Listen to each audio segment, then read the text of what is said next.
పెద్దల సమక్షంలో ట్రస్ట్ సభ్యుల సమక్షంలో మరియు మీ అందరి సమక్షంలో మనం ఒక పండుగను జరుపుకున్నాం.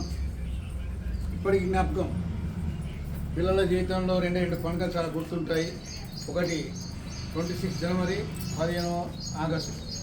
పొద్దున్నే లేవడము, బట్టలు వేసుకొని పోవడము, ఆనందంగా వీధిలో తిరగడము, పాటలు పాడడము, చివరికి ఆ లభించే స్వీట్ కోసం ఎంత ఆనందంగా ఉంటాము. అదే రకంగా ఈరోజు కూడా మనం అంతా ఎదిగినప్పటికీ అదే స్ఫూర్తితోని, వయసుతో నిమిత్తం లేకుండా ఇది జాతీయ పండుగ, మన పండుగ, అందరి పండుగ, దేశం యొక్క పండుగ. కాబట్టి అంత మనం కలిసికట్టుగా జరుపుకుని అదే స్ఫూర్తితో మనం ముందుకెళ్తే మనకు దేశం యొక్క పట్ల ఆలోచన కలుగుతుంది. ఇవాళ 80 సంవత్సరాల తర్వాత మన దేశం అభివృద్ధి చెందింది.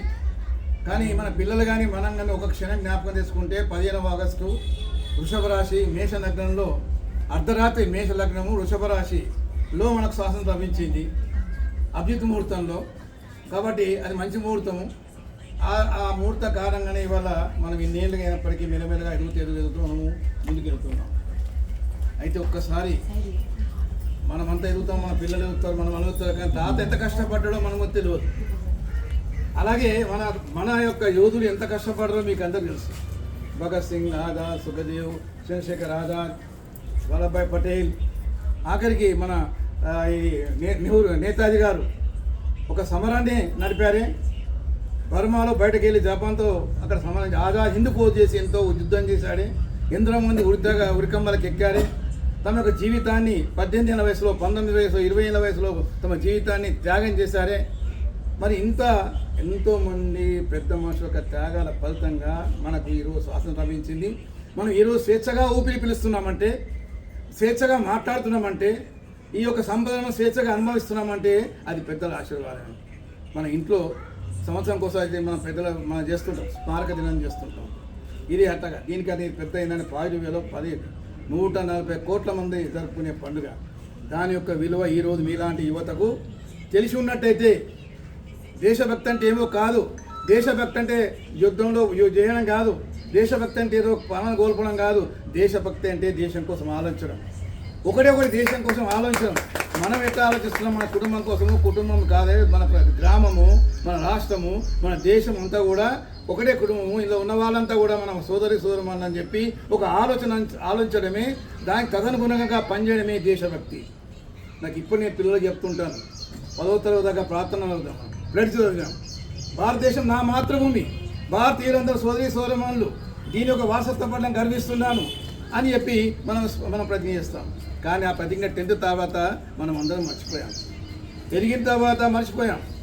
ఈరోజు మనం ఆ రకంగా ప్రవర్తిస్తున్నామా అనేది కావాలా. ఒకటి చివరి మాట ఏంటంటే, దేశభక్తి అంటే దేశం కోసం ప్రాణాలు వదలడం కాదు, దేశం కోసం జీవించడం, మన కన్నతల్లి కోసం జీవించడం, మన కుటుంబం కోసం జీవించడము, మన గ్రామం కోసం, దేశం కోసం మనం జీవించడం, ప్రాణాలు తీయడానికి కోసుకోవడం కాదు.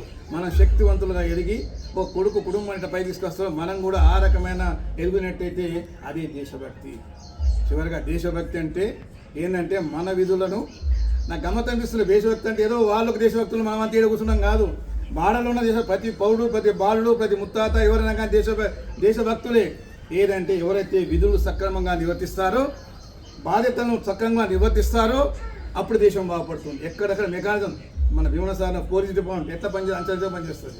ప్రభుత్వ యంత్రాంగం కూడా అంచెల సీఎం నుంచి మొదలుకొని జిల్లా కలెక్టర్, తహసీల్దార్, ఎంఆర్ఓ వరకు, సర్పంచ్ వరకు, వార్డు మెంబర్ వరకు వాళ్ళు తమ యొక్క విధులను సక్రమంగా నిర్వర్తిస్తే దేశం బాగుపడుతుంది. సో దేశభక్తి అంటే ఏంటంటే మన విధులను మనం సక్రమంగా నిర్వహించడం. ఒక టీచర్, నాలాంటి టీచర్ ఉంటే పాఠం చెప్పడం, మీలాల వాళ్ళు ఉంటే నేర్చుకోవడం, ఇక శిక్షకులు చెప్పడం, మీరు ఒక కటింగ్ నేర్చుకోవడం. తెలియదు మీరు అది ఉన్న విధులను ఒక పోలీసు కానీ, ఎన్క్వైరీ కానీ, డాక్టర్ కానీ, ఇంకా బిజినెస్ మ్యాన్ కానీ, ఒక కూలియతను కానీ, ఎవరు ఒక చిన్న పెద్దలే ప్రతి ఒక్కరు తమ విధులను సక్రమంగా దేశం కోసం, మన కోసం, కుటుంబం కోసం అని నిస్వార్థంగా ఈ దేశం కోసం మనం పనిచేసినట్టయితే అప్పుడు ఏమైతే అదే దేశభక్తి. మనము ఇంకా ముందు మనం చాలా ఎదుగుతున్నాము, ఇంకా ఎదుగుతాం. మనం కూడా భవిష్యత్తులో విశ్వగురు కాబోయేది ఒక మన దేశం మాత్రమే. ఇంకొక 10-20 ఏళ్లలో మనం డామినేట్ చేస్తాం, మనం డామినేట్ చేస్తాం. అమెరికా పోయే వాళ్ళంతా కూడా ఇప్పుడు మనం తిరిగి వస్తారు, చూసుకోండి 10 ఏళ్ళ తర్వాత. కానీ ఒక్కటే ఏంటంటే మనమంతా కూడా ఆ త్యాగఫలితాన్ని, పెద్దల యొక్క త్యాగఫలితాన్ని జ్ఞాపకం చేసుకుంటూ కన్నీళ్లు కారుస్తూ చివరికి వాళ్ళ కోసం నేను అరే అని చెప్పి మనం తపనతోని ఒక దాంతోని మన కుటుంబం కోసం పనిచేసినట్టుగా మీరు కూడా మీ కుటుంబం కోసం పనిచేసి విలువలతో కూడిన జీవితం. జీవితం అంటే డబ్బు సంపాదించడం కాదు, విలువలతో కూడిన జీవితం ఏంటంటే అందరితో ఆనందంగా ఉండడము, కలిసి ఉండడము, అందరికి సహాయం చేయడము, సత్యసారి హెల్ప్ ఎవర్ హర్ట్ నెవర్, అందరితో జీవించడం అనేది ధర్మబద్ధంగా చట్టబద్ధంగా అందరితో కలిసి ఉండడం అనేది అదే మనకు లక్ష్యం కావాలి. కాబట్టి మనమంతా కూడా ఈ సందర్భంగా ఈ పండుగ సందర్భంగా మనమంతా ఇక్కడ సమావేశమైన పెద్దలందరూ ఉన్నారు. మరి ఈ సందర్భంగా మీతోని నేను మీ అందరికి శుభాకాంక్షలు తెలుపుతూ ముగిస్తాను. జై హింద్, జై హింద్, జై భారత్.